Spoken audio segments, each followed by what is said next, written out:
It's like what you always say, will this business be bigger in 10 years?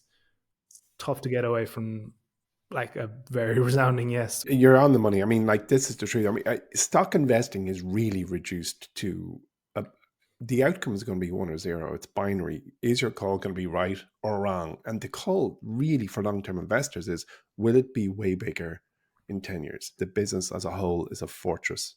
And I think it is. I would agree that it's the lowest risk, highest probability of return in the Magnificent Seven today.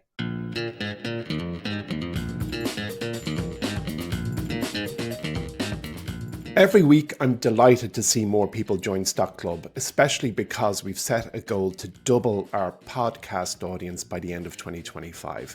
If you like our show and you want to support what we do, the best way is to click the subscribe button below. In exchange, I promise we'll keep bringing you researched market insights, detailed stock pitches, chats, laughs, and lengthy descriptions of graphs, which everybody loves. Thank you. Let's get on with the show.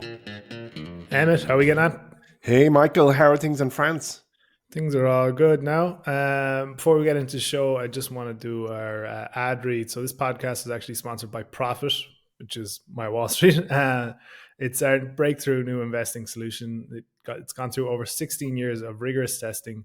Profit has never recorded a losing year, averaging an impressive 19.4% annual return. So the best part is it takes just 5 minutes a month, no expertise required, and we would like to invite listeners of Stock Club to try Profit now, 100% free for 3 months with zero commitment.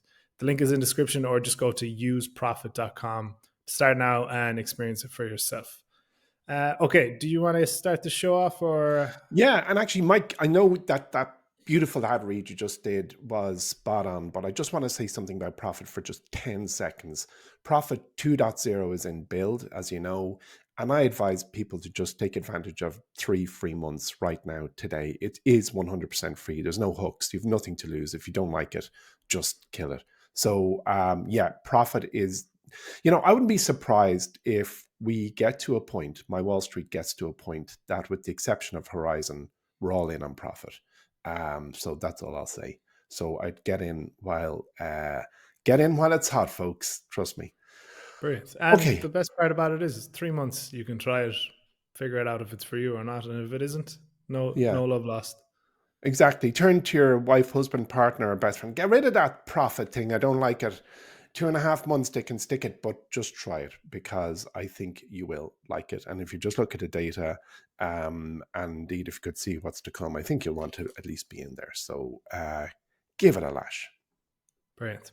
Okay, we got an interesting show today. We do. It's been about 2 months since we've discussed the Magnificent Seven, and it's funny because we always talk about them, but they are the most talked about stocks in the market, and maybe the most talked about stocks ever. I was thinking about this between the volume of commentary we have now. Yeah. It probably is a collection of businesses. There hasn't been ones in the history talked about more. And that's, sorry, if you haven't copped it already, this is the Magnificent Seven. So the first public companies to reach that $1 trillion valuation. Although I think Tesla has fallen out once again from that the 4 comma club. But that's Apple, Microsoft, Nvidia, Amazon, Alphabet or Google, Meta or Facebook, and Tesla. So 7 American-made tech companies that have pushed the markets higher for, I would say, the last 10 years, but you could argue much longer than that as well for some of these businesses. We've been harping on about how concentrated the stock market is.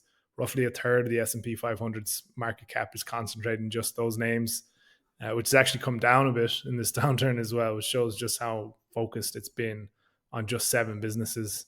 And to give an example of that, like from 2023 to the end of 2024, those 7 names alone rose 156% as a collective, compared to 25% for the S&P 493, which the S&P 493 has actually become a term as well because of how focused the market has been here. So of the 58% gain the S&P had over those 2 years, the majority of it came from just 7 businesses, which is, and that was an unbelievably successful period for our investors as well, which is important to point out, that like so much of the overall market's gains are concentrated right here. Um, so it's interesting to talk about them now because for the first time in a while, we've seen somewhat of a stumble or a fall from grace. The collective, the seven stocks have fallen about 14%. So all these figures are accurate as of Wednesday morning when we're recording here. So before the market opens, they've fallen about 14% in 2025, obviously dragging the S&P 500 lower and actually putting the collective, the Magnificent Seven, in correction territory, which is an interesting place for it to be considering the success it's had. Tesla is down about 25%, 13% for Nvidia, 10% for Google. Apple is down about 8%, 6% for Amazon and Microsoft, and Facebook. Facebook is actually up 5%. But you remember that it had that unbelievable run to start the year where it had like 20 green days in a row. It set a new record for the most positive days without a red day, essentially. So it's still carrying over from that. However, since the S&P's last all-time high, I think it was February 18th or 19th, the stock's taken about a 14% haircut. So as a collective, they are all feeling the pain, which is rare to see. We've seen them have individual struggles, Tesla most notably, but Facebook as well around 2022. Google has had some tough times in recent years, but it's rare to see them sell off universally across the board. We've discussed the recent volatility, the tariff threats, political uncertainty, and just, I suppose, the general loss of consumer and investor and corporate confidence that comes with all those things. And it's obvious that the market leaders are going to also lead the market sell-off when it's done as a whole. So I thought it would be cool instead to just zero in on one stock out of the seven that we buy today, either given the sell-off, drop in valuation, whatever catalyst you want to kind of place on it. But what would be the driving force behind an investment today, and what would be the favorite of the seven for you? Because if you're looking to take advantage of market dips like the one we're in, it's not a bad idea to flock to quality. Do you know what I mean? And as we said, there was some almost like, it was very clear that the market is concentrated, and repeating itself now, in a very small amount of businesses, but they have been high quality businesses. They've been able to grow revenues and grow earnings and grow margins at a level we haven't seen before, at a scale we haven't seen before. Do you know what I mean? These are $1 trillion businesses growing profits at 20+% a year. Unbelievable. When elephants sprint, as the Harvard Business Review said. There you go. Basically the show is going to be, we're going to pick each our favorite stock out of the seven right now, why we think it's a good buy, and take the timing into consideration as well. Do you know what I mean? That's why I said the catalyst of whether it's valuation or it's just an opportunity to buy, whether these stocks have been expensive forever, and now is an opportune time to get in. So does that sound like a good idea for a show? Yeah, it does. And before we dive in, as you rightfully pointed out, like these seven businesses are multi-trillion-dollar businesses. Apple is nearly 4 trillion. Microsoft, Nvidia are both about 3 trillion. Alphabet and Amazon are about 2 trillion. Meta's about 2 trillion. And Tesla's dipped below the 1 trillion mark. But that collectively, right now this morning, the valuation of those seven companies is $17 trillion, which is an astronomical amount of money. And I just thought it'd be fun to put that amount of money into perspective. 7 things you could do with $17 trillion. And one of them, you're going to 7 things you couldn't do with 17 trillion. Yeah, exactly. Yeah, I got a full service on my car and a new set of alloys. No, so you basically the first thing you could do with 17 trillion is buy the entire GDP of China, or indeed of the European Union, the gross domestic product, the sum total of everything made, produced, sold, services in the whole of China is an $18 trillion bill, and the European Union 17 trillion. So if you're into that kind of stuff, if you're an economics nerd, you go, I've just bought the GDP of Europe. I don't even know if that makes sense. Second thing you could do is so the total value of all houses, real estate, apartments, residential space. Oh, I think I know this. This is 20 trillion.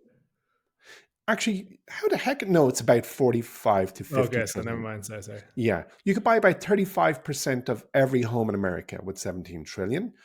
So we're talking about 7 companies, but the combined market cap of the Fortune 500 is about 40 trillion. So with 17 trillion, you could buy, I guess, nearly half of the most powerful corporations in America. You could fund NASA for 700 years if their budget didn't change. It's about 25 billion a year at the moment. The US Department of Defense spends about 850 billion a year. So you could fund that for 20 years. I was going to say that's a waste of money, but I don't want to speak too soon.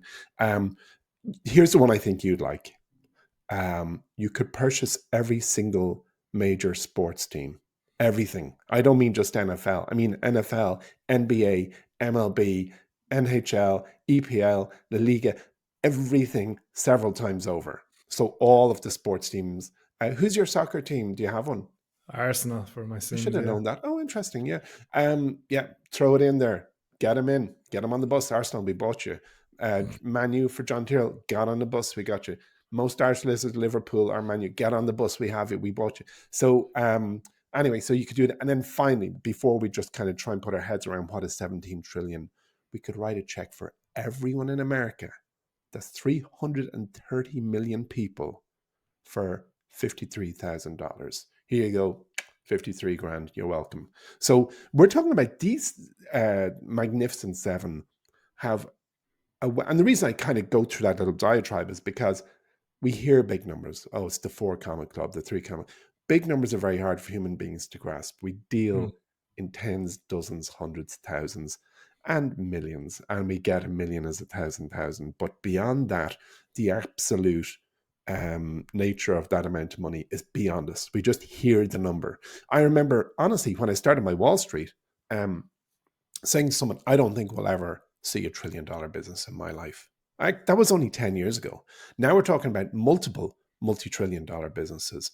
And it's like, I don't get out of bed for less than 250 billion. Like it's the norm of giant businesses now. And I totally agree with your point that back in the day, they are the most discussed businesses of all time, because ExxonMobil, which was top of the pops, top of the league, I don't know, maybe 30 years ago, there weren't as many people talking about the stock market. It just existed. But now we can kind of look at Apple and go, wow, it's nearly 4 trillion and Microsoft is 3 trillion. Like, the conversation is there to be had. So I totally agree. It'd be fun to pick one of the seven to go all in on now and then go to a desert island. So anyway, that's a good intro. Right, Mike, do you want to go first? Yeah, I'll go first. Right. I have no idea what you're going to pick. I doubt we're going to pick the same one, but hit me. So I picked Amazon. Right. We all know Amazon, but it's a good reminder to go actually through the extent of the business and just the sheer scale of it. So obviously, it's the world's largest e-commerce company. It operates a two-sided marketplace between merchants and buyers. It also has a fulfillment network that facilitates, the buying, selling, and shipping of products and services as well. It owns AWS, Amazon Web Service, the world's largest cloud computing provider. It has the Amazon Prime, the fulfillment and streaming service, which about 60% of the US adult population is a member of, which is wild. It has, and then it's funny as well, because you go through all these like behemoth aspects of this business, and then it also has a bunch of small little monopolies as well. Do you know what I mean? Like, it's got Kindle ebooks, Audible audiobooks, the Fire Stick smart TVs, which is a very Irish monopoly at the minute. Wellingtons from Micro Pigs. Yeah, the Ring doorbells, Echo smart speakers. So there is so many like quivers to the bow of Amazon. But I think to start off, at least, we need to concentrate on the big picture of it. So what are the kind of main talking points? If you have your 200 quid a month you're going to invest into the stock market, what would convince you to invest in Amazon, I guess? And we talked about the start, the catalysts behind the sell-off, and the timing aspect of it. And when we discuss valuation in Amazon, it's tough to really kind of get concrete numbers. Like, I'm kind of loath to talk about valuation with Amazon at all, because the company has never prioritized profits. So it's tough to gauge how it should compare to similar companies. However, on enterprise value to EBIT, so earnings before interest and tax, it's around 31, 32 at the minute. That's the cheapest it has ever been on this metric. So at least based on this Yeah, metric alone, you are getting a bargain. So that's you are. one Yeah, I definite saw that. positive. That's incredible. Yeah, one definite positive, and that's reason number one why I've actually just topped up my Amazon position this week. Um, so I've owned Amazon for years, but in relation to profits, I've never got a better deal than I've done yesterday, Tuesday of this week. So that's reason number one. Next talking point, I think, has to be AWS. I mean, it's just an absolute beast. It's a it's a $1 trillion company on its own bat. And I'm sure there are plenty of investors who would love a spin off of it to own just AWS and not worry about the e commerce side of Amazon at all. So it's a market leader in the cloud computing market alongside Microsoft's Azure and Google Cloud. It only accounts for about 17% of Amazon's total revenue. However, it contributes 2/3 of the company's total profit. So that gives you an idea of, and obviously the retail side of things is going to be much lower margin. But still, just how much of a beast this business is. And it's also the Mm. fastest growing revenue line of the whole company as well. So that allows not only not only like bringing in money, obviously, but allowing the company to reinvest aggressively across. We talked about the sheer scale of the company across every aspect of it. So AWS is kind of the engine behind everything, and I think it should be top of the line for any investor considering an investment. Next up, I'm surprised actually we haven't mentioned AI yet on this Yeah, episode. We're about 15 minutes in that's talking about because the AI is Magnificent doing the Seven. episode for us. We're not actually here. This is we just there's enough of us out there for the AI to get the gist and know what we'd say about everything. It can't get self-referential. Yeah. So from an AI perspective, and like this is the team that has dominated the Magnificent Seven, especially for the last 2 years.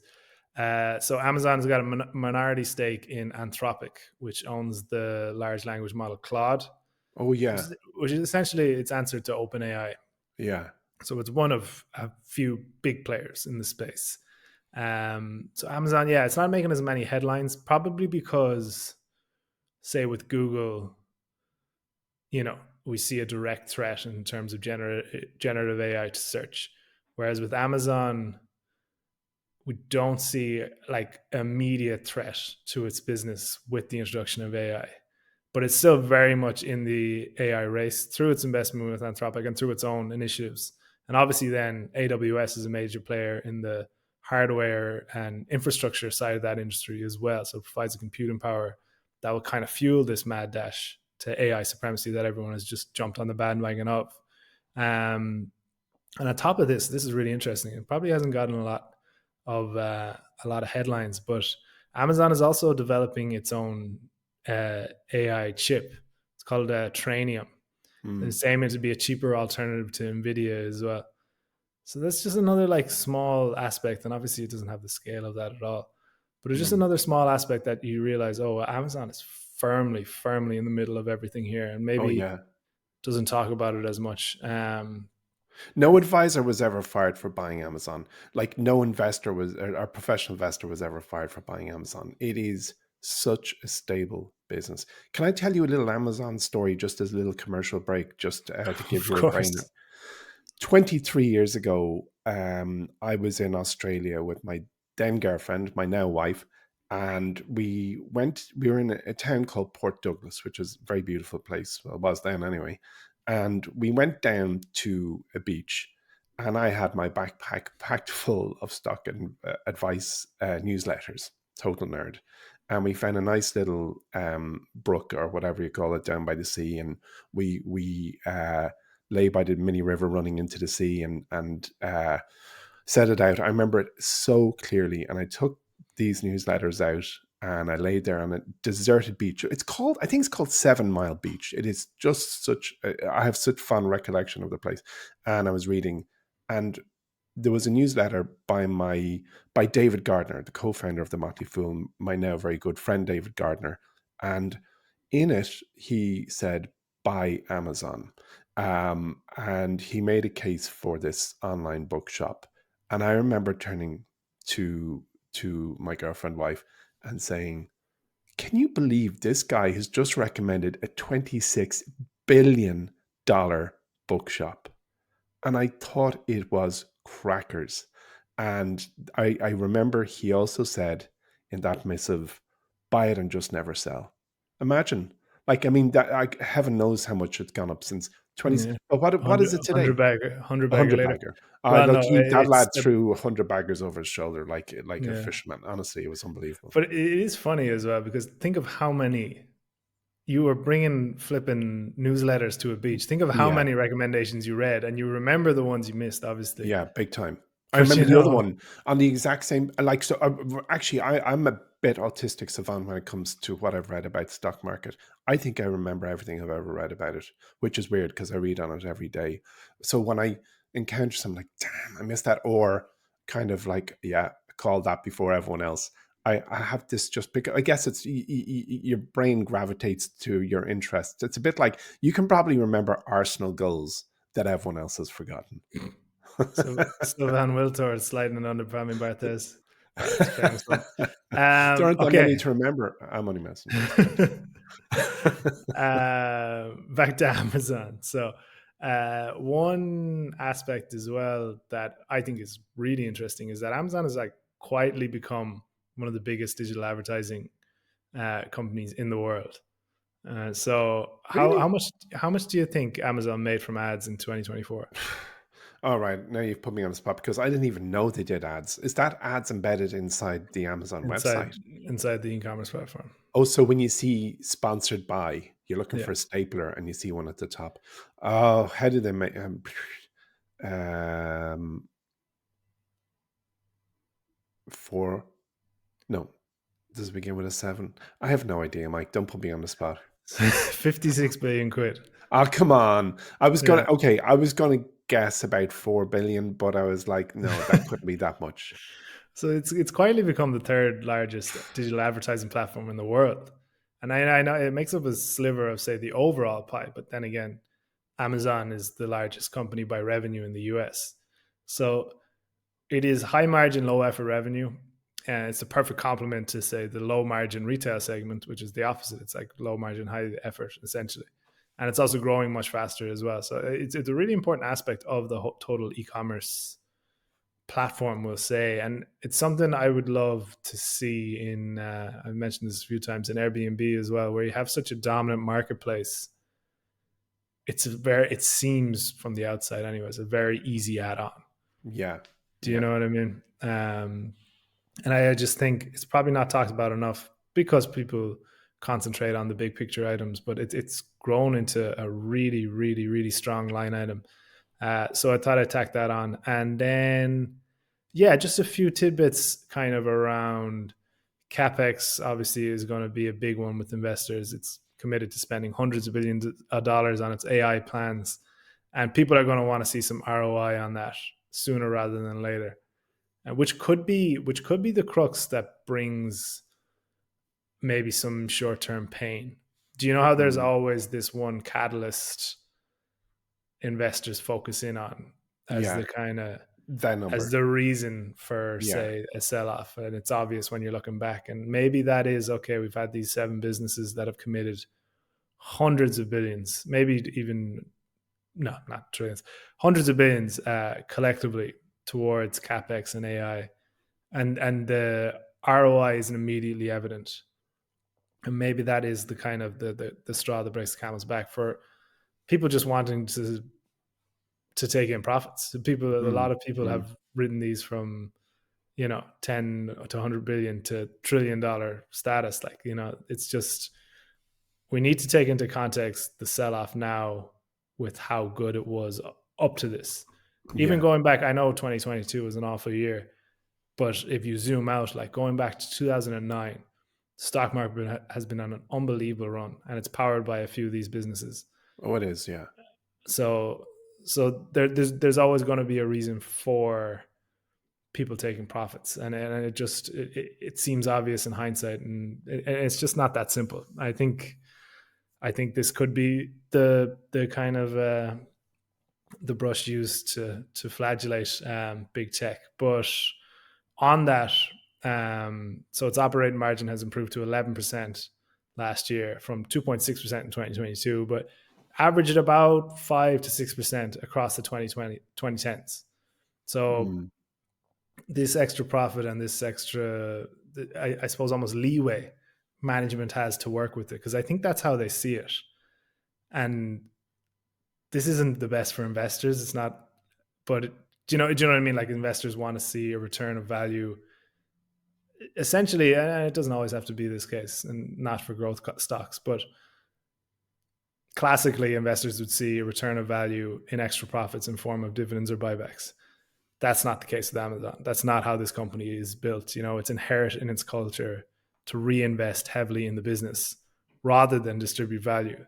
And that's Yeah. what got us AWS and Prime and all the other ancillary services. So when they say, oh, look, we have our profits growing, you know, much much faster than usual, and we have all this extra money lying around, we're pumping that into our AI efforts. I would suggest maybe that's what investors have to just suck up and be like, this is a strategy that has worked for this business, and it's why it is the business it is today. Mm. Um, so yeah, when we talk about capex, especially with Amazon and its track record in terms of reinvesting in the business, there's maybe a safety net there. Aside from that, other risks, Azure's growing market share would be a concern, I think. Amazon is having to do an awful lot to keep AWS on top, and it's going to be a very expensive race. Google also just spent 32 billion quid on Wiz to enhance Google Cloud. So competition is intense there. Mm. That being said, I think a rising tide will lift all boats in the cloud market in general. There's a very likely future that all three do incredibly well and continue to do well. On the macro side, it's exposed to tariffs big time. It's America's biggest retailer by revenue. Especially when 25% of sales is coming from China, which will likely be the most affected by tariffs. Yet on top of that, consumer confidence in the States has dipped a lot too, so discretionary spending could tighten up. We could see a bit of pain on the e-commerce side of things. Mm. Put the tariffs and that together, it's probably the biggest overarching risk for now. But Yeah. yeah, like with I those think, risks there, I would be happy to buy a company of Amazon stature and quality throughout any fear. Do you know what I mean? It's like what you yeah, always say: totally. will this business be bigger in 10 years? Yeah, It's tough totally. to get away from like a very resounding yes with Amazon. So You're on the money. I mean, like, this is the truth. I mean, stock investing is really reduced to a, the outcome is going to be 1 or 0. It's binary. Is your call going to be right or wrong? And the call really for long-term investors is, will it be way bigger in 10 years? And when you look at how impervious I think the business is, like, there are, of course, new entrants and new threats, whether you're looking at a new threat to Claude or a new threat to AWS or a new chipset that could, hurt their existing server farms or whatever. The one thing is, the business as a whole is a fortress. And I think it is, I would agree that it's the lowest risk, highest probability of return in the Magnificent Seven today. I nearly went for your call as well. I nearly went with Amazon. Like, when you think, I'd love to, I'm very curious. I wonder, it's probably just a Google away, but what's the internal rate of return they need before they decide something is going to be a business line? When you think of what they've done with, well, advertising is obvious, but that, if you walked in and go, hey, boss, I've just thought of a way of making 5 billion euro, would they all burst mm. out laughing? Get out of my office, five well, billion. Like, I well, the wonder. beauty of what Amazon have done is they've looked at their costs. So like that's Yeah. where AWS came from. That's where its fulfillment network came from. It's like, Mm. where are we spending money? And Yeah. we internalize that to the Yeah. point where it became, it turned an expense into one of its biggest income streams, which is unbelievable. And I think like that will be Jeff Bezos's lasting legacy as Amazon CEO, as one of the great CEOs. And whatever you think about him as a person, it gives me the willies. But to be able to internalize that spending and think of that and flip it on its head in such an elegant manner, and look, like the growth since, you couldn't have predicted that at the time, but just Mm. the attitude of, okay, let's reinvest in the business right now to make those to optimize everything we can to such a point that again it became we built like one of the greatest businesses in the world in AWS Yeah. and everything else, the fulfillment network, Prime, all of that. It all stems from that kind of attitude of constant, constant like questioning. Okay, where's the money going, and how do we optimize? We did, as in John Tyrrell, my co-founder, and I did a thing years ago with Scott Galloway, NUY Stern head of the business school, or I don't know, very clever professor, Scott Galloway. No mercy, no malice. He's all over the internet. I'm sure you've seen and heard of him. But he described the strategic, like Amazon's strategy, the consumer-facing strategy is a thing called rundling, which is bundling in so many things into your membership that cancellation you're never going to do it. And whether when you go to cancel things, most people after a few years have aggregated subscriptions to a half dozen or more things, and they realize this is getting out of hand. Obviously, I'm keeping my utilities. Next up, well, yeah, Netflix is nearly utility. I'll keep that. Spotify utility. I'll keep that. And when you look at Prime, you go, oh yeah, that's utility, because whether it's the television shows, free delivery, other perks that are there, like I believe an Amazon customer is locked in for life. Like it is as utilitarian. I think it's just next door neighbor of electrical power into your home or Wi-Fi. Like if you are in Prime, it just, unless you've really, really hit hard times, it's going to just stay there because the benefits are so multifarious and so like your home. If you eventually settle into a suburban situation, as I have, Amazon Prime is actually part of how your home runs, which is pretty incredible. Yeah, yeah. So that's Amazon. Do you have any parting points? What would be your favorite aspect of the business as a whole? I Of mean, I think it's Amazon. obvious for me. Do you mean as the business lines, or you mean as Yeah, well, I think AWS, you it's described it there. AWS is Yeah, the of obvious course. answer. Yeah, yeah, Yeah, I mean, like when you look at the margins on that business and the fact that, like, even antitrust regulators were trying to break it off and spin it off there a few years ago, it risk that I suspect is completely decreased now in the current US presidential administration. Those type of activities, I'd say, are going to be a less prevalent risk than some new AI engine coming in and hurting their investment in cloud. Yeah, I'd say AWS. yeah. Okay, okay. So what do you got for us? Right. Okay. So it has to be. So there's only a choice of seven, and I love Amazon, and I love them all. They're amazing. Like whoever went broke by buying Apple, so I could pick Apple and pick Google, but I am a high risk investor, because high risk investing, when you do enough of it, bring a high risk, high reward. The rewards have to follow those that are slightly smaller and slightly riskier. So I actually almost feel Irish guilt by pitching this stock, because I'm going to pick a stock that will get more backs up than if I picked an ammunition supplier to Russia. That's just it. Everyone already knows what I'm going to say. And if that isn't clue enough, I'll give you another clue.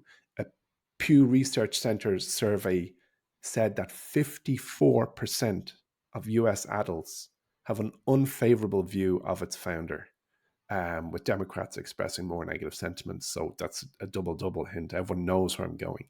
And this company this individual has led to consumer boycotts and protests at its showrooms, and has pretty much maligned the business. And you guessed it, I'm going with Tesla, which Okay, is as controversial.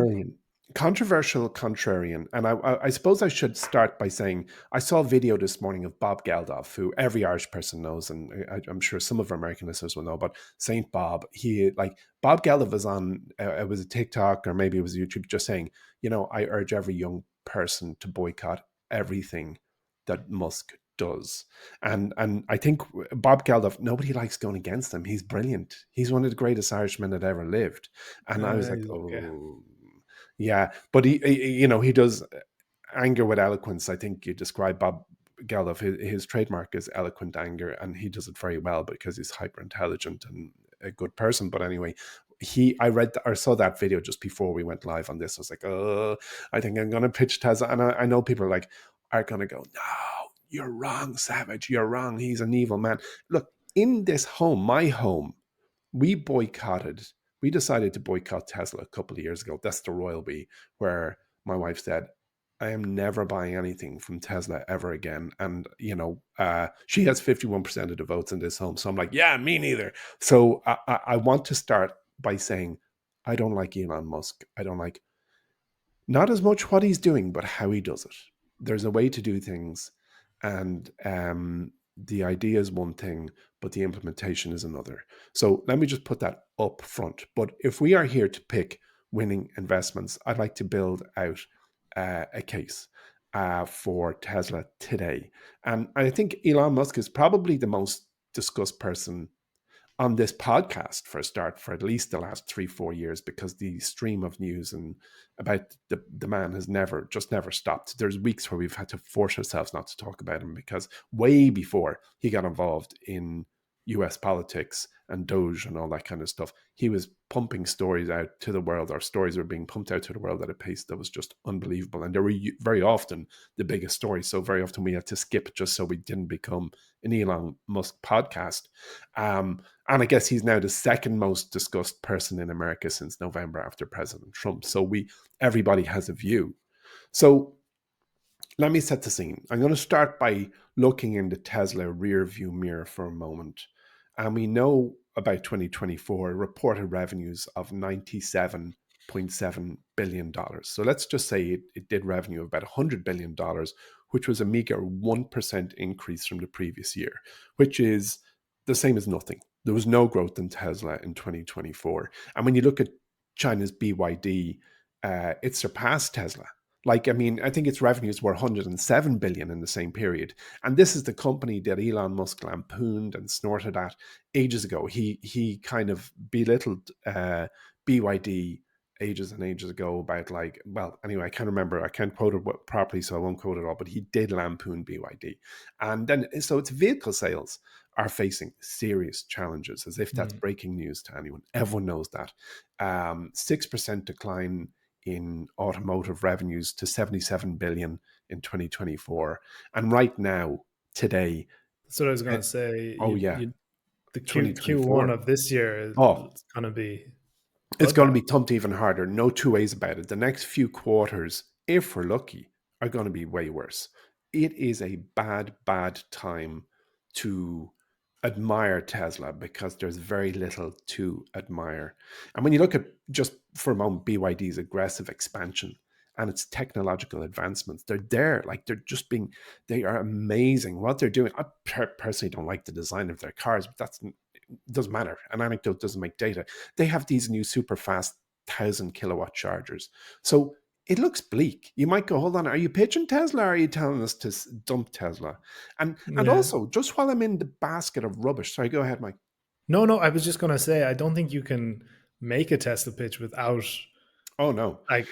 summarizing the current situation in the bear Oh, case at the minute, it because there's is so much bad. going on between like brand discussion, Yeah, brand destruction yeah, Elon Musk is doing, but also there were problems before he got involved with this election yeah, and there were. since as well. Like, Yeah, as in, Tesla was facing challenges, especially in China with BYD you mentioned, but yeah, also in Europe and then in the US as well. Before all this totally. was happening, there were waning EV sales. No, it is. We are in. I was going to say the trough of disillusionment, because it's not but it's not an emotional thing. It's a factual thing. I mean, on top of the things you mentioned, there's also, I don't know if you heard about this, but there's been a $1.4 billion discrepancy in its capex, its capital expenditure, and its asset valuation for the second half of 2024, which has raised tons of concerns about the company's financial management and internal controls and all that kind of stuff. So that's the company. I mean, that all that's out there now to be seen. Okay. And everyone is looking, I think, at it's very hard to separate the entrepreneur from the business, because Tesla is I don't want to say the brainchild of Elon Musk, because believe it or not, he wasn't actually one of the founders. No, He he came in came in. Yeah, he came in very soon. I mean, he's tantamount to being a founder, but it is the brand. It is to Musk, I think, what iPhone is to Steve Jobs. If Apple was a house of brands. I think it is the kind of the golden child of all the things he's done.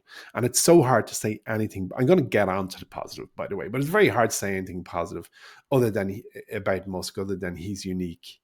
But touching on Steve Jobs, and I just want to talk about that for a minute, because or more relevantly, my understanding of Steve Jobs came from Walter Isaacson's autobiography, which was called Steve Jobs. I think it's probably on my shelf of my shoulder.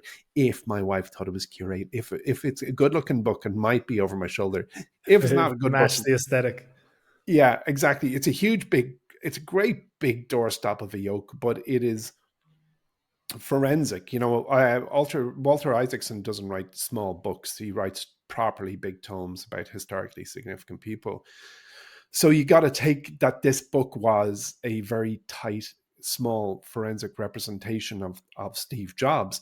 And that book really did paint an uncomfortable picture of a man whose brilliance just redefined multiple industries. Okay, now stick with me. But he left a trail of bruised relationships in his wake. I mean, according to Isaacson, Jobs was a man of total contradictions. He was spiritual and he was ruthless. He was idealistic and he was completely manipulative. Seemingly, he was devoted to beauty, but really cruel to people around him. You read the book and you're just like, I wouldn't want to be in the same room as this person. He was his abrasiveness was legendary, and it was how he operated. He didn't switch it on. It wasn't switched on for anyone. He berated employees. He humiliated colleagues. He harbored grudges with total ferocity. I mean, Steve Jobs, when you read this book, was not a nice person. He was vengeful. He, to anyone who he perceived as crossed him, even allies or former allies, and he exerted absolute control over everything. And when you read the book from a person perspective, there's very little to nothing you describe that you could like. But for all his flaws, if I can stick with this, slowly building a case here, he was an undeniable visionary. He didn't just invent devices. In fact, did he invent any device, or rather, did Apple under his stewardship invent, or did they do it iterative innovation, as it's known? Where I think it was iterative innovation, but he did reshape the way we live and communicate and think, from the Macintosh to the iPhone, and he was always in pursuit of perfection, and had a superb intuition for customer desire, which really did kind of give birth to a whole pile of amazing stuff. And I'd imagine half of everyone listening to this podcast interacts with an Apple product throughout their day, all day. And in the book, Walter Isaacson doesn't excuse Steve Jobs' behavior, but he makes the case that his brilliance was interwoven with this intensity. So the moral of my little diatribe here was that, the kind of, when you look at Steve Jobs, the moral is that greatness very often comes at a cost. And he changed the world. He was hard to work with. He was seemingly hard to love. When you look at his daughter's perspective and his widow's story in the book, he didn't make it easy for those people. But in summary, you're left wondering, do these people, does this force of progress in a human being sit beside being a decent person? And certainly when I toggle that over to Elon Musk, for me the answer is no. But let me start to hopefully pull a story of a complete and utter despicable person out of the ashes. Let me tell you the things he's founded. You're going to know most of this, folks, but I'm just going to tell you what he's done so far. He founded Zip in 1996, which was sold to Compaq in 1999 for about $300 million. He founded X.com, which then became PayPal in 1999, and it's worth billions today. He founded SpaceX, to my own surprise, before Tesla was founded. Actually, SpaceX was founded in 2002. Tesla came in 2004, which, as we mentioned, wasn't a founding story. He joined as an early investor and became CEO and the product architect. And is, basically, you cannot deny he's the one who brought Tesla to the masses. Solar City, a couple of years later, 2006, with his cousins, who, what's his name? Something Rive or something. I forget his name. It was pitched in the original My Wall Street app. OpenAI, he's co-founder and the initial funder of OpenAI. Now, how that story is played out is a conversation unto itself. Neuralink, 2016, co-founded by Musk, brain-computer interface technology. The Boring Company, 2016, for underground transportation systems. He founded Thud in 2017, which is a satirical media company, which quietly folded, by the way, after a pretty unsuccessful run. He founded XAI in 2023 to build AI systems aligned with human values. And then, as everyone knows, he took over Twitter, rebranded it to X as a shout back to his original days. And how he implemented that takeover, we've discussed in this podcast, and certainly it was not something to admire. But all of that said, Tesla today is at peak hate. And it is also at peak risk, it has to be said. I am just pitching Tesla because I think it's a surefire thing. It's not. If the world boycotts the products forevermore, whether it's I forgot to say Starlink earlier. I can't even remember where that Starlink is under SpaceX, isn't it? Am I wrong? Is it? It could be. There you I think go. it Every is. day is a school day. I did not know that. But Tesla today is at peak risk. It is white hot risky, and I have almost no doubt that every single one of our 10 plus thousand listeners to this podcast will go, I don't like him. And I'd say the vast majority of those people would say, I would invest in anything that's led by that man. And that is the mood of the day. And that indeed might be our opportunity. Because when I invested in Tesla in 2012, nobody had heard of electric cars. Well, when I say nobody had heard of it, it was a concept, and it wasn't. You didn't take much to imagine it, but at that time, I had conviction that EVs were going to be very much part of the future. And here we are in 2025, and they are the vehicle of choice, or at least they're there for everyone to consider when they're making a purchase. And I think as the years go by and ranges go up, we all know it's going fully electric eventually. Now, stop for a minute. Tesla today, whether we like Musk or not, is at the forefront of autonomous vehicles, artificial intelligence, and robotics. Okay.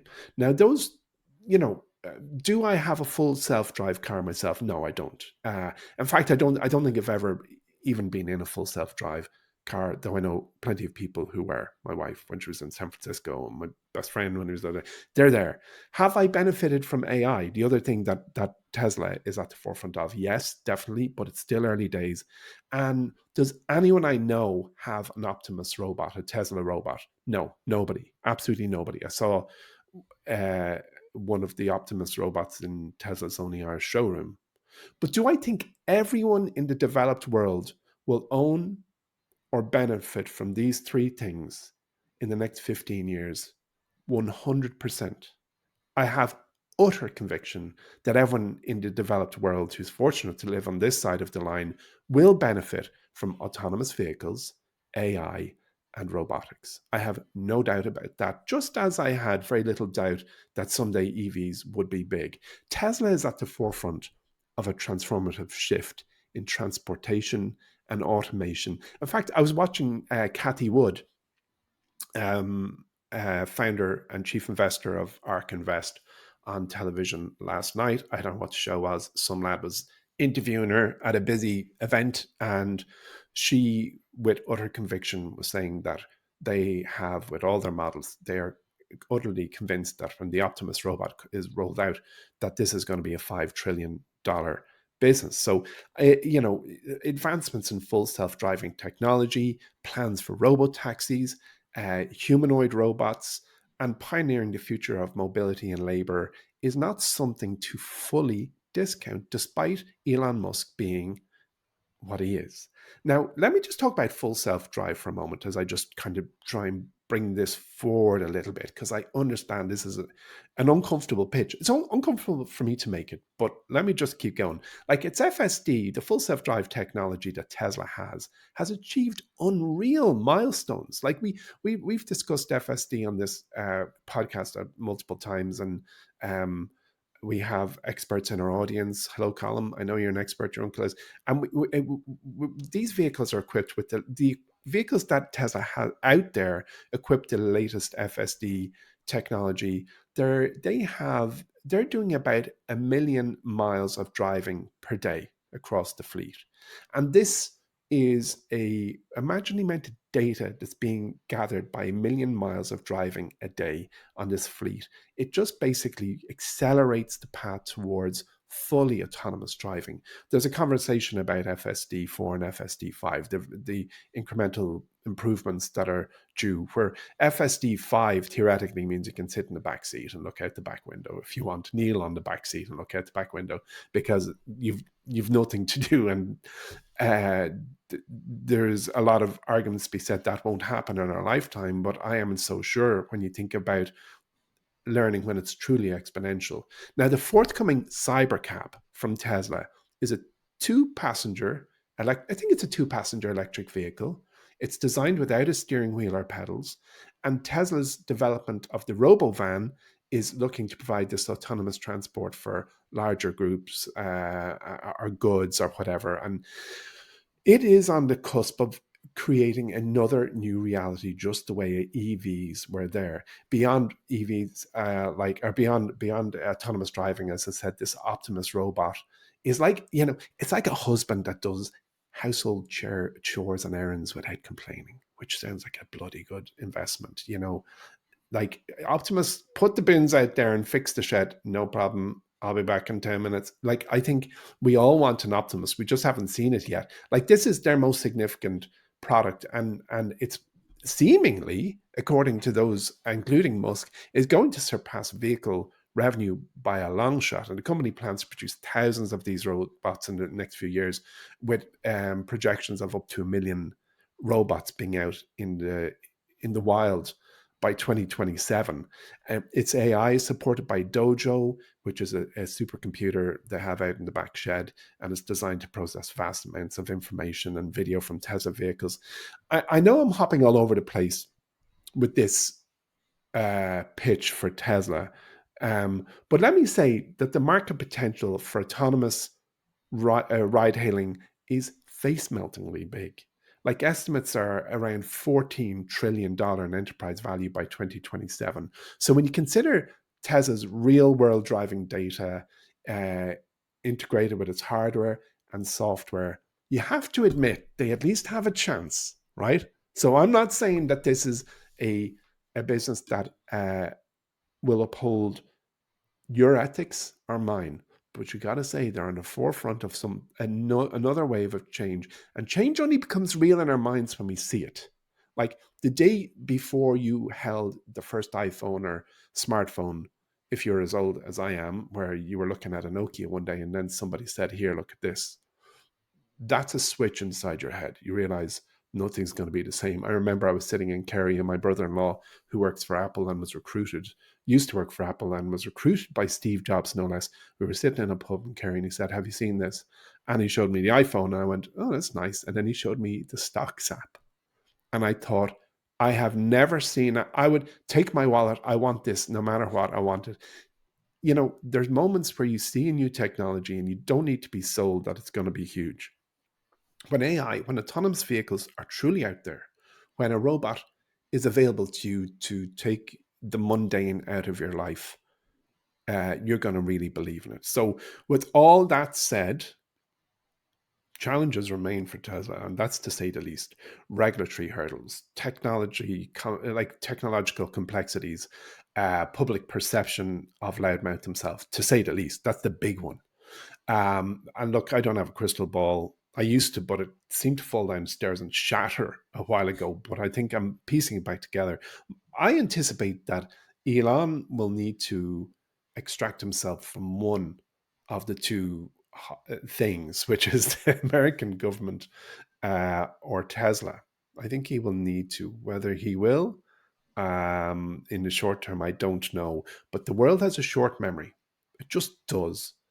Unbelievable. Consumer bases have a very short memory. We've discussed this in the past where restaurant chains poison their customers, or Ford decided it was easier to just leave dangerous vehicles out there than recall them, are cheaper and pay off people way back when. Like the world has a short memory.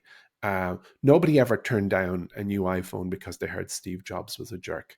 And I believe that with Tesla, the short memory of the world will kick in as soon as he shuts up and gets on with the job. Interesting. Okay, well, look, it's certainly a pitch, and I believe you in that. It's the most high potential of those seven. It's definitely the highest risk as well, you'd have to say, Oh yeah, yeah, and it's the totally. smallest business as well. You know what I mean? It's half the It's size only of, it's only less than a trillion. yeah, small. 900. Small is doing a lot of Yeah. heavy lifting there, but it's the smallest in relation to say it's about half the size of Facebook. So I suppose it is the odd one out on both those scales. I I appreciate, like, and I think you always are good at this, giving the long term zoomed out perspective on Mm. things. It's very hard for me to detach what is happening with Tesla at the minute and what Elon Musk is doing in terms of his own personal brand, but also so closely attached to Tesla's as well. Yeah, yeah, Um, it's hard to see. It's hard to see an immediate recovery from it now, yeah. and Totally I agree. don't know what will happen in the future. But it's like you said, this company's always been based on potential. Yeah, So, the promise of robo taxis has always been there, and now we have this new development with the humanoid robots and then everything else. mm, Um, so yeah, look, I hear it. It's not high on my list at the minute, mm, but I, I mm. I don't have that. I don't have that ability to kind of extract from the here and now as well as you. So I would say as well, when the drawing comparisons to Steve Jobs is fairly limited. Although I went off on one there, like you got to remember that Steve Jobs's shortcomings are kept within the arena of Apple. They're kept inside the Apple Coliseum. The all these kind of personality traits were not outward. We didn't wake up every day to find that Steve Jobs was tinkering in people who worked for the civil service in America.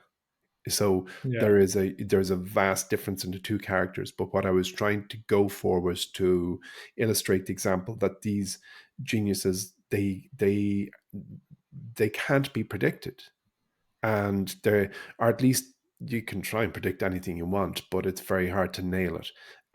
So Elon Musk has so many successes behind him. I think he has what Steve Jobs, what was referred to in the book as the reality distortion field. So like Steve Jobs refused to see problems or refused to acknowledge problems, he distorted reality with his view of the world, and I think there's a bit of that in Elon Musk as well. But look, my thesis in a nutshell is this: it's not what they've got today, or it's not what we can see today. It's what we know they've got in the back room, and that is a colossal amount of self-driving intelligence, a colossal amount of research into a whole new family of robots, which will be marching up and down our streets, keeping us policed, like in I am. What's it? Oh no, what's it? iRobot. Isaac Asimov's book. that's a bit worrying to Ah, finish the yeah, show why not? on. May But as well. Yeah, your we've gone, face there kind of dropped. I was like, I'm only joking. I, we've I, gone I very do hope dystopian you were like, all of a you sudden. gave a half a second too much silence. You were like, okay, we'll edit that out. Okay. Okay. So that was Tesla and Amazon. Interesting. Very differing pitches, but they both have their merits. Okay. I think that's everything for the show. Emmett, thank you very much for joining me. And thank you for everyone for listening in. If you're listening, remember, we're still running Profit. We've got 3 months, 30 days by three Yeah. for free. So it is literally not going to cost you anything to try it. That's all we're asking you to do. And we can promise if it delivers anything like the returns it has historically, it is going to be a long term winner. So that is useprofit.com, or just click the link in the show notes for today's episode. Sign up today and you get it till the end of June. Free. Come on. What are you talking about, folks? Pull in the car and do it right now. Okay. Thank you for joining us, Emmet. Thank you for joining me, and we will talk to you next week.